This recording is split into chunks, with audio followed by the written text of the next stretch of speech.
Hello, it's Rebecca.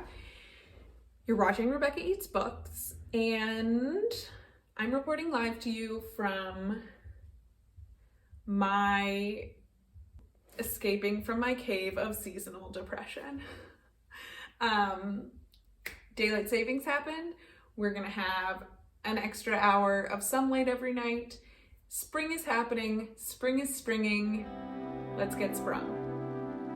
I had an idea that I would do a vlog this week where I read 2 spring novels. So the first is Spring by Ali Smith, and the second is Spring by Karl Knausgaard. These are both part of seasonal quartets. Both authors wrote 4 books with each of the name of the seasons, and they were actually published right around the same time. Let's do some research and see what the internet says about these books. So Ali Smith's seasonal quartet goes autumn, winter, spring, summer. I know for a fact that I have read autumn and winter, and that I have not read summer. Spring, I thought I read, but maybe I didn't get to it. I'm not sure. My recollection from the at least 2 of these that I have read is that they're not really like sequels. They are standalone novels. So it's fine if I jump into spring, even though it's been a while since I've been a part of Ali Smith's world. Penguin Random House says that these books are wide-ranging in timescale and light-footed through history, which when taken together give us something more, all 4 united by the passing of time, the timing of narrative, and the endless familiarity yet renewal that the cycle of the seasons is. Spring, the great connective.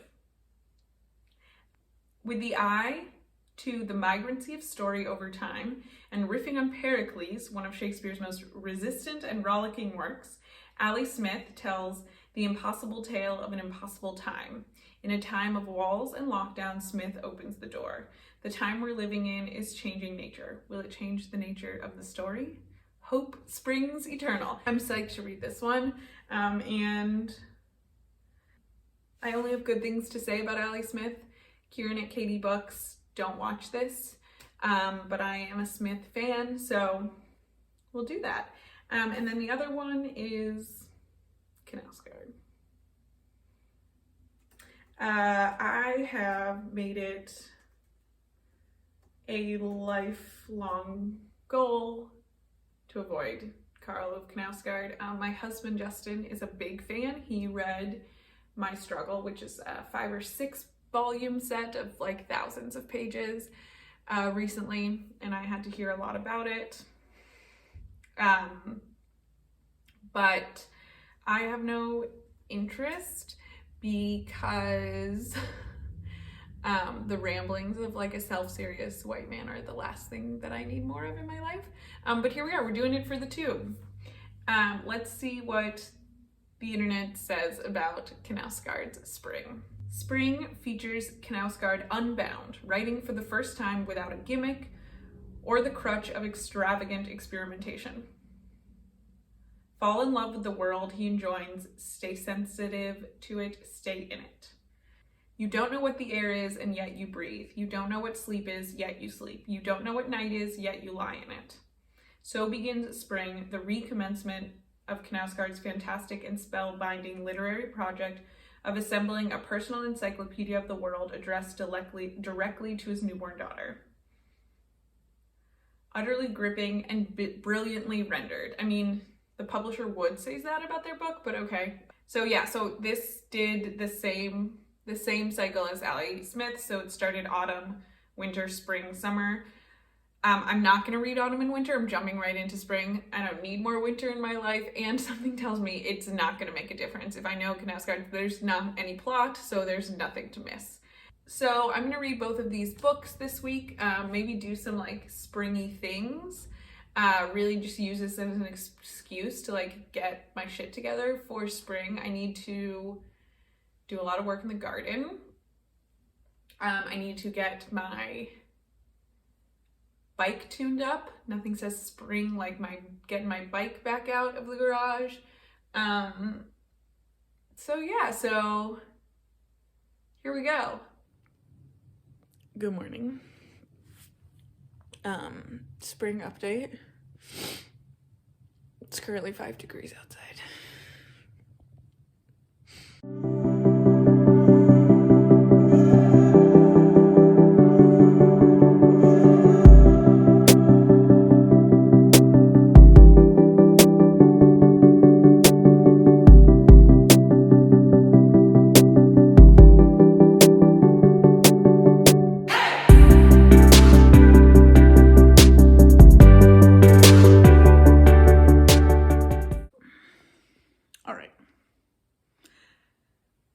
I started Knausgaard Spring. I'm trying to reserve judgment for now. I'm only 17% in. But he did just describe to me what it feels like for a poop, not unlike a sausage being stuffed, to come out through his anus. Ferrante would never. Can I read to you a passage? From? Knausgaard? Sure. Can I crack myself a beer? Mm-hmm. I'm 17% of the way through. Okay. This passage, he says, I contracted my abdominal muscles and felt the stool sliding through the final stretch of the intestine, where it had been accumulating, as more and more waste arrived, not unlike a sausage being stuffed, and out through my anus. So he writes about taking shit sometimes. The most bestial thing about it wasn't so much the faint flare of satisfaction it gave me, as the fact that it smelled good.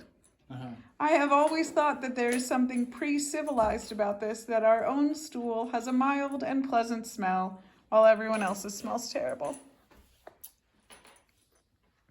Do you feel smarter? Yeah. So what were you saying about him being a genius? I mean, it's not about an individual passage, Rebecca. It's about the whole thing viewed as a whole thing. What do you think about that, Hush Puppy?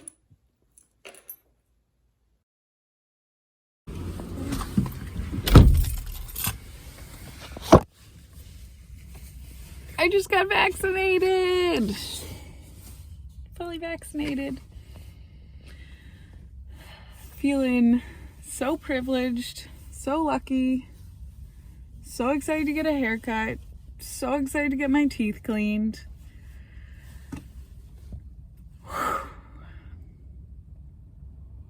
Here for a little update. I'm about halfway through Knausgaard Spring, the first of our 2 springs this week.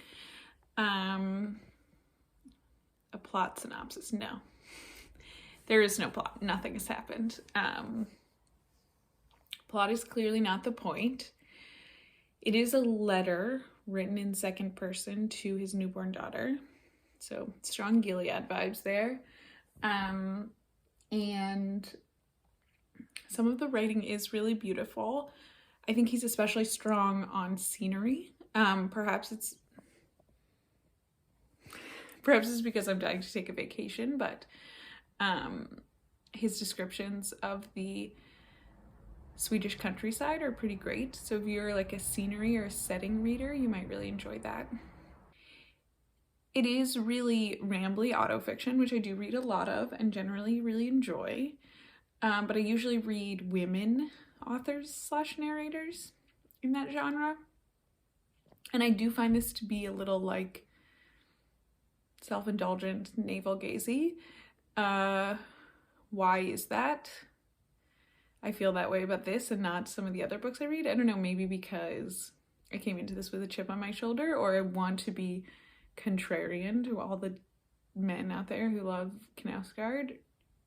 Or maybe because, like, I don't know, like being female or being non-cis straight male and unapologetically like being thoughtful and sharing your thoughts and being intellectual is sort of a radical act, and being another privileged white guy like Knausgaard and doing that is the opposite.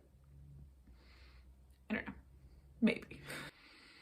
Also, because it is a letter to a newborn baby, it really is a meditation on existence. And I was surprised by how optimistic of a take on existence it is and the role of relationships in existence. So perhaps that's, where the theme of spring comes in, the season of hope and growth and rebirth. And yeah, I'm feeling optimistic.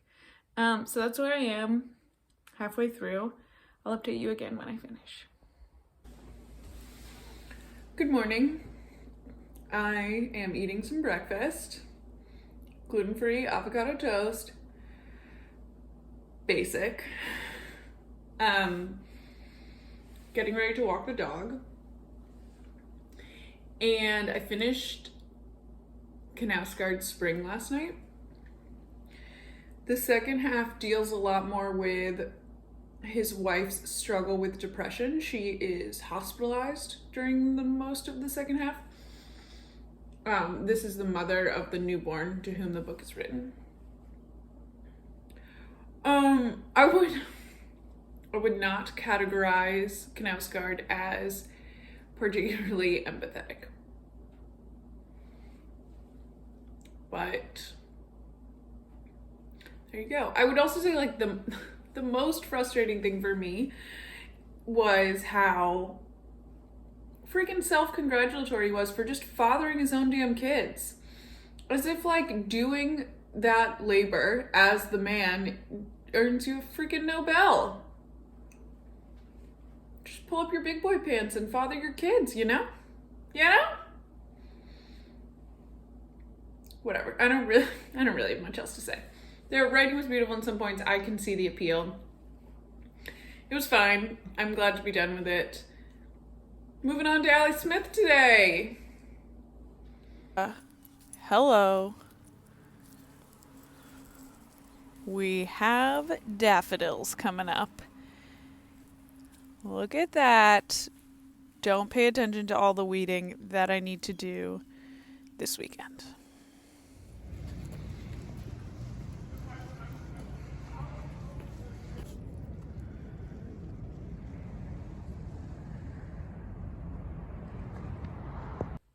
Good morning. Hi. I'm at my desk in the guest bedroom and settling in for a day of the JOB, and I want to check in. I wasn't on here much yesterday because I felt like a big old pile of doo-doo turds after my second dose, which is great. It means it's working. Thank you, science. Big fan of science. And so I spent the day in the pajamas and read about half of Ali Smith Spring. I'm really enjoying it. It opens with a character named Richard, lovingly referred to as Double Dick throughout the story. I think that's like a Dickens reference that I don't really get, that's over my head. If you know what is happening there, put it in the comments. But he is standing on a train platform, recalling the last days of the life of his human, his person, his soulmate, his friend. He spent in April visiting her on her deathbed. She has just passed. He's recalling those moments. It's funny. It's irreverent. Smith does friendship so well. She's really good on friendship. That's a theme I've noticed in the seasonals so far, in the quartet. And as always, there's lots of political commentary. Wouldn't be Smith without it. And then the second part follows a character so far named Britt, who is an officer at a migrant detainee center, a jail for people who have not committed crimes. And it's really dark. The tone really shifts. The first part is like funny and irreverent and and the second part is pretty bleak. So that's where I am right now. I'm pretty sure that these characters' stories will converge, but I'm enjoying it. So yeah, what else is going on? I was just reading about how to prune my rose bush. I feel like my roses were not as beautiful last spring, as they have been in the past. They usually like pop at Memorial Day weekend, and last year I just I did some soul pruning. I pruned based on how I felt. Feels like this year I'm a goddamn adult. I should learn what I'm doing. So that's what I'm reading about. And I am also looking at some recipes. We have a couple friends who we entered in a committed, exclusive relationship with when COVID happened. So, they also don't have family around or kids who are at school or anything like that. And we're all privileged enough to be able to work from home. So yeah, we did the germ squad thing. So they all come over for dinner this weekend, and I'm trying to figure out what I want to make. I think I want to bake something. Do we think rhubarb is in season yet? Will I be able to find rhubarb? I don't know. So yeah, so that's it. It's a pretty dreary, rainy day. So we'll just listen to the new Julian Baker and cry and get our work done. Eep, eep, eep, eep. We have a very exciting update. A package from Simon and Schuster. It's my first physical art. I have to go get scissors. 1 second.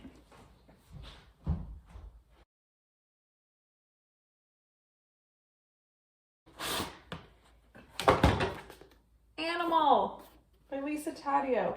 I am so excited to read this. Taddeo wrote Three Women, which is nonfiction, journalistic project. I think she spent 5 years with 3 different women. One lived in Rhode Island. There was one out west and one in the Midwest, and it was amazing. One of my favorite books from a couple years ago. And this is her first foray into fiction. It says available June 2021 from Avid Reader Press. Thank you, Avid Reader Press, my first physical art. I'm gonna play it cool though, but I'm excited. So after spring, we'll read this. Are you excited for me, Hush Puppy?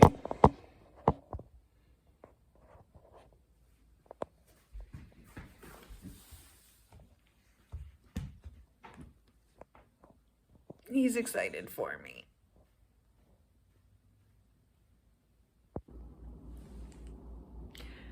I went grocery shopping. I feel confident at this point that there's not a single stalk of rhubarb in a 75-mile radius, but I did get myself these pretty tulips. So we're gonna make like a strawberry cake instead.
We've had a productive day out here so far.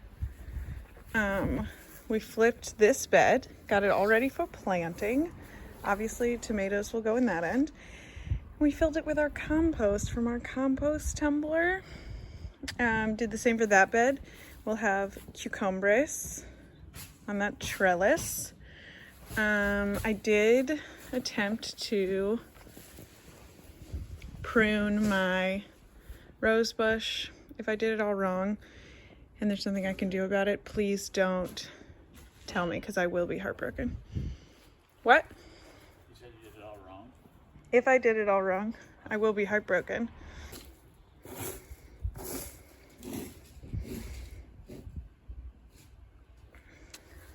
This little bed here is where we do like herbs, basil, mint, so that it doesn't take over the whole yard. Yeah, spring, baby. I'm back, and I finished Spring by Ali Smith, and I really enjoyed it. So when we last left off, we'd really just met Richard. He was standing on a train platform. We didn't know why, and he was mourning the loss of his best friend, person, human. And then there was sort of a break in the narrative, and we met Britt, and Britt was an officer at a migrant detention center. And I mentioned that those first scenes with her in the center were very hard to read. They were really dark and just terrible. And then there's the entrance of this character, a girl named Florence, like a teenager, and she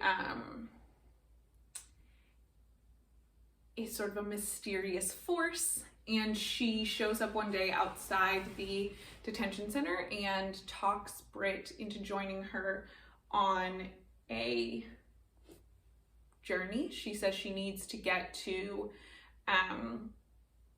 a specific battlefield in Scotland, and she doesn't say why. And Britt ends up joining her. They get on a train. We get sort of a classic journey trope happening.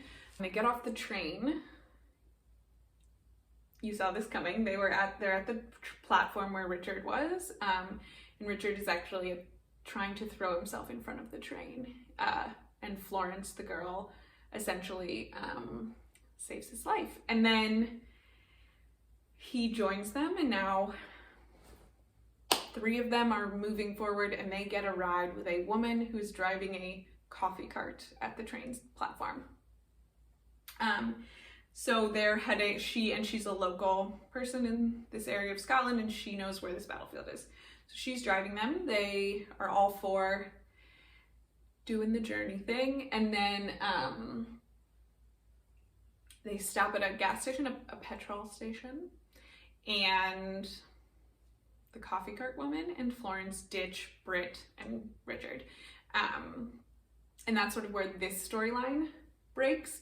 And then we jump forward several months, and Richard is in that same parking lot, and he's now interviewing people in the back of this coffee cart. And it turns out that this woman they met was not a barista, but a activist as part of this network of people who move migrants across borders and reunite families. And that's what she was doing on that day, and that's why Florence needed to get to that location. And Richard is interviewing this network of people and making a film about them. And then the storyline breaks again, and we go back to that original day, and we follow Britt's perspective for a while, and see what choices she makes and how it ultimately affects everyone. I won't give it away, but the ending is pretty heartbreaking. It broke me, it wrenched me wide open. Yeah, it was great. It was very Ali Smith. It was of the Ali Smith genre for sure. It was political and interesting. Obviously this was about the migrant crisis, although there's a character who says, "How dare you call it the migrant crisis? These are humans." So, and Britt is really the agent in all of this. She is the machine, she is the system, but she's also victim and perpetrator and very morally conflicted. And her name is Brit, so I think the metaphor for the UK in this moment is not subtle, but it is effective. And like all other Ally Smith I've ever read, she's really interested in art, specifically female artists, and their work and how it drives and inspires. So like in a lot of other of her work, there is a central piece of art that is recurring. In this work, that artist is a woman named Tacita Dean, who does these large scale cloud drawings with chalk. And that keeps coming back. So that was spring. I really enjoyed it. And I did start Animal by Lisa Taddeo. Guys, I think I'm reading a thriller. I mean, nothing thrilling has happened, but it feels foreboding. It feels like it could get thrilly. As I was reading and I was like, oh my God, am I reading a thriller? I realized like, maybe I've never read a thriller before. Maybe I don't actually know what a thriller is, but it's good. It is sort of like every single sentence is dripping with female rage and fear. I would say like, maybe it's a thriller in the sense that being anything other than a cis man in the world and walking around day to day and feeling like constantly threatened, is it like the reality of that is thrilling, is the way that this is thrilling. Does that make sense? Like, it doesn't allow you to forget that as a woman, you are constantly at the risk of being hurt. So it follows a main character named Joan. It's mostly in the first person, although occasionally it slips into the second person. We don't know yet to whom she's speaking, although I have some guesses. And Joan is, at the very beginning in the first scene, she's having a long-running affair with her boss, a powerful, rich man. Sorry about that, my camera died there. The book opens and she's had this long-standing affair with her boss, and then he's like obsessed with her, and I promise this is the first page. He walks into a restaurant where she's having dinner with another man and he kills himself in front of her. So she decides to leave New York and go to LA in search of a woman named Alice. We don't understand her relationship to Alice. There's like some subtle hints, some allusion to what it might be, but we're not quite sure. She's also experienced quite a lot of trauma in her life. And again, like every interaction with a man, every gas station she stops at, every landlord, like everything is just kind of creepy and dripping in threat. And I'm really enjoying it. And it's very different than either Ally Smith or Knausgaard, so it's a nice departure. And yeah. Also, the Knausgaard and Smith were the first two books I ever read on a Kindle. First two ebooks I ever read. I bought this refurbished secondhand, and then I got both of those books from the library. Gotta love that instant gratification. Liked it more than I thought it would. I liked being able to read in the middle of the night without disturbing my partner when I can't sleep. I missed, being able to refer back to handwritten notes and just like flip the pages and see, but minor thing. I do want to avoid as much as possible buying Kindle books just because, I don't need to give any more bucks to Mr. Bezos, although there is no ethical consumption under capitalism, so we're all doing our best out here. Yeah, so thanks for coming along on this journey with me. You see I put my tulips right here. This purchase was 100% influenced by Hannah, Let's Talk About Books Baby's most recent vlog. She had beautiful tulips and I was like, I need that in my life. Yeah, so thanks for coming along. I will say this was really good for me. March is a hard month. Ever since we moved here to New England, March has been really hard. Everywhere else I ever lived in my life, March really meant spring. And here, March is very much still winter. And that is hard. March is like a very demoralizing month. And so I think ultimately these were two optimistic novels, hopeful in scope and theme. Even though they both dealt with very dark subject matter, they took a hopeful tone. And that's what I needed this week to get me through. And today is the vernal equinox. We did it. We made it. So thanks for letting me go on this journey. Thanks for coming along. I hope you enjoyed it. And maybe stick around for some footage of me and my friends eating strawberry cake tonight. All right. Thank you. Talk soon.